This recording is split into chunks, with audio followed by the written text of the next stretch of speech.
welcome back. We have another dollar bin movie here. This time it's Lured, another found footage dollar store film.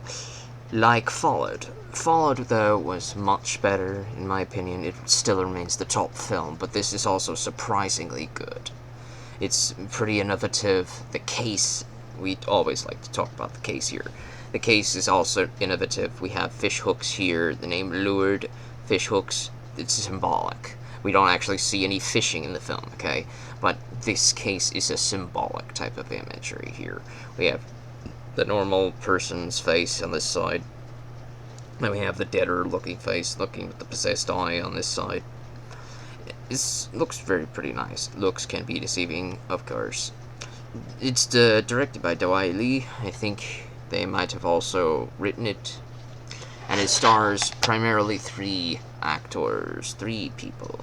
Jeff Gonek, who plays the lead character, who is some sort of filmmaker, independent filmmaker. He likes to shoot horror films.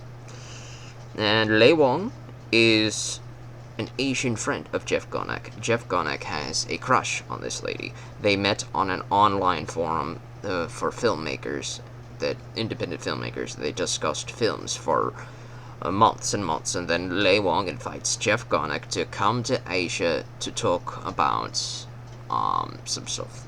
And Jeff Gonek has a bit of a crush on Lei Wong, so of course he goes there to see her. And then we have the third character, who is Corey Woods. I do not know what Corey Woods' name is in this film. It starts with a C. It's just an acronym. C something. Jeff Gonek's name, I also don't remember what his name is in the film, which is surprising because he's the main character. But oddly enough, I remember Lei Wong's name. Lei Wong is named Kate, probably because Jeff Gonek shouts Kate's name over and over and over in this film, so it's hard to forget. Now, before we get into the story, let's talk about the back of the case again. Not again, but talk about the back of the case. It is not as misleading as most of the other films that we've talked about are. Most of these images are in the film, usually in the form of a flashback. Like, this scene is in a flashback, that's in a flashback, that's in a flashback. This, though, I have no idea. I have never seen it before. This little wedding dress, little shot, I think they just added it in to make it look spooky.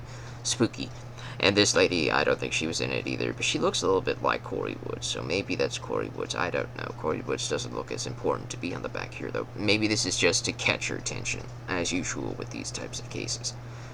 And once again, distributed by Echo Bridge, SP Releasing. And then we have here, let's see the film company that actually made it. Pendulum Films Production. And SP Releasing Global Genesis Group. They acquisition it. They released it, but Pendulum Films made it, right? And most of the people involved, it's pretty mixed. We have some Chinese-looking names, like Ming Tong. We have pretty much English-looking names, like Harold Goldstein. But Jeff Gonek, he's got the Canadian accent. This is a Canadian horror film. Let's get started with the premise, shall we? Jeff Gonek gets a message from Lei Wong to visit her in Asia, so he goes there. He's pretty much vlogging the entire trip. It's a found footage film, right? So that's what he does. He's vlogging the entire trip to go see the lady that he likes. He hopes to get lucky with her and talk about films and things like that nature, because she's working on her own film and she lives in a spooky Asian house, so that's cool and all. They don't specify the country that they're in. I may have misheard, I may have heard properly, I do not know. But at the start of the film, I think Jeff Gonek says that he's going to Japan. But most of the people, and pretty much all of the people in this film, are not Japanese. I don't know, I guess that's common in these types of films. But whatever. Anyways, he's going to an Asian house. It's pretty spooky. He meets up with Kate. Kate's happy to see him, and she takes him on a tour of this old, dilapidated Asian village. And as soon as the sun starts to fall down, things start to get a little bit spooky. And the way the film is shot in a lot of these camera angles is pretty reminiscent of an old PS2 game. Perhaps you've heard of it. Fatal Frame. Now, naturally, our hero, Jeff Gonek, has no camera obscurus. In the game Fatal Frame, you would use a camera to capture a ghost and basically drive it away so it doesn't harm you. Well, in this film, he has no camera to harm the ghosts, but the idea remains the same, that the ghosts of everybody who had passed in this house seems to be haunting it still. Jeff Ghana keeps running into people who aren't actually there, and it's creeping him out, so he keeps asking Kate about it, and she's just blowing it off, saying, oh, it's fine, it's cool, there's nothing to worry about, it's safe here. Yeah, right. And as you can see, Jeff Gonek is the most oblivious person on the planet. While he's fixated on something, the camera angle is usually focused on Kate, Lei Wong's character, and she kind of spasms out here and there, as if you could think that she might be part of all of this spooky stuff going on. They give that away really quickly. So, I kind of wish that they didn't give it away too quickly. Maybe give it another halfway point, maybe. That seems like a halfway point thing to give that away. At least a hint. But they hinted at it really early, so you know that she's part of it. And Jeff Gonek is increasingly getting spooked and spooked and spooked. He goes out into the woods the following morning, and he encounters some creepy guys with white chalk on their face, and they're coming at him with rocks, and they're shoving him around. And Kate comes up and says, you disturbed their ritual. They're doing some sort of ritual. It's a cultural thing. And he goes like, oh, and he's pretty disturbed about that, but he wants to take more shots of the beautiful landscape that they're in. So he takes the scenic route back to the village that he's staying in with Kate. And again, once again at night, things start to get creepier and creepier. He starts to learn more about the house, and I love the way the footage is with this guy. He shoots this house. It's pretty much maybe an old 70s house. You could see there's some electrical wiring and stuff like that. It's not old, but the way he's shooting it and the lighting, it's always so dark, and the only light you have is the light of the camera. It's shot to make it look like it's a lot older than it seems. Kate claims that this village is over 1,000 years old. But you could see that there's some electrical lighting, there's some electric boxes, places like that. But nobody's here, apparently. There's nobody here except for Kate. And Kate says that she recently lost her parents recently, and her cousin's still hanging around the village, and he's a little bit homicidal towards her. It's a very creepy, very weird type of thing. But despite the cousin being a little bit homicidal towards her, she brushes him off, saying, oh, he's fine. He's just going through something just like I am, blah, blah, blah.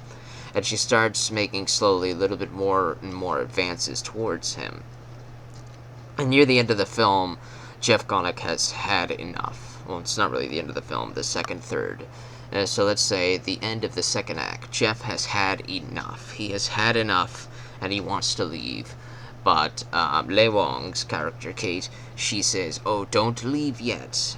You have to read my screenplay. I'm writing a movie, and I need some help with it. And apparently this draws Jeff Gonek back in to read the screenplay, and Kate reads aloud a story, a horror story to him, about how a woman living in this old village killed her parents in a homicidal rage, hung herself, came back possessed by some sort of ghostly spirit or whatever, and she killed her husband. And then she started luring people unknowingly into the village, where she would sacrifice them to these spirits. And the people she lured into this place, their spirits have become trapped in this village as well, basically populating it so that she's no longer lonely here. See the hook? The hook here. Basically, she is a hook, and she hooks onto Jeff Gonnick's character and lures him to this village because he's going to be the next sacrifice. And his spirit is going to wander the halls of this village for the rest of eternity too, unless he pulls the whole lure trick again to somebody else. Introducing Corey Woods. He's been on the phone with this girl. It's another film friend of his. He's been on the phone with her this entire time, trying to get her to come up here, because she's got a car. He doesn't have a car. He needs somebody with a car to come drive him away from this spooky little village. So he calls Corey Woods' character to come drive him home, and over the course of the film, she keeps getting closer and closer and closer, but she's actually not there at all. When she finally comes to pick him up, you learn that she's just a possessed spirit as well. And then, screen fades to black. He wakes up in his hotel room. He never left, and Corey Woods' character arrives, talking to him, waking him up. Apparently, it was all a dream, it seems. That he was asleep in his bed the whole entire time, and he looks at his camera, looks at his footage, and the footage isn't there. All the footage that he took at the creepy house, it's all gone. And he just wants to get out of here. He's done with this place, obviously. He's trying to convince Corey Woods' character that there was a spooky thing that was going on, but there's no proof of it. And then he's like, well, I'll show you the village. I'll show you it. I'll prove it to you that this thing exists, that this is there. And so Corey Woods goes with him in her car to the creepy village. And once he realizes that the creepy village is real, Corey Woods now wants to go exploring the place, but Jeff Gonnick says, no, I don't want to do this, I'm out. I now confirmed that this stuff really happened, it's time to leave. But Corey Woods wants to explore the village, so they explore the village. Nightfall comes, and then you learn that Jeff Gonnick is dead, and it was his spirit that lured Corey Woods' character to the village to be added to the pile of spirits wandering this little dilapidated village. Overall, this is a very nicely shot film for the shoestring budget of an indie budget that it had. It had a very interesting story, it had a very interesting set piece, and for what they had, they did the best with it. Look out for this dude with his other independent films. This is very nice. It's very entertaining. It's just not as entertaining as they followed. Would I say this is better than all the other films that I've seen so far in these Dollar Bin series outside of Fallout, such as Blue Call, The Day of the Living Dead, The Devil's Machine, Dollface, Stage Fright? Would I say it's better than all of those? It really competes with Stage Fright. It really does. It doesn't beat The Legend of the Beaver Dam, no. But it competes with Stage Fright. I would say it's better than The Devil's Machine. I would say it's better than Dollface, Blue Call, definitely better than Day of the Living Dead. That thing is at the absolute bottom of the barrel. Oh, and it's also better than Righteous Villain. Righteous Villain is also at the bottom of the barrel, probably right next to Day of the Living Dead. I would have to struggle trying to figure out which one was worse. Maybe Righteous Villains, because Day of the Living Dead actually had some kind of cool black and white film-making shots. But this one's up there with maybe the top 2 or 3. It's below Legend of the Beaver Dam. It's below Fallout. Maybe I'll place it in third place. This is an entertaining film. It's somewhere on a streaming service. Most of these are on a streaming service somewhere. They're all drowned underneath the muck. If you look for it, you may find it. And if you find it, I'd recommend it. Pretty decent. Now, I don't know how to end these things. Be imaginative.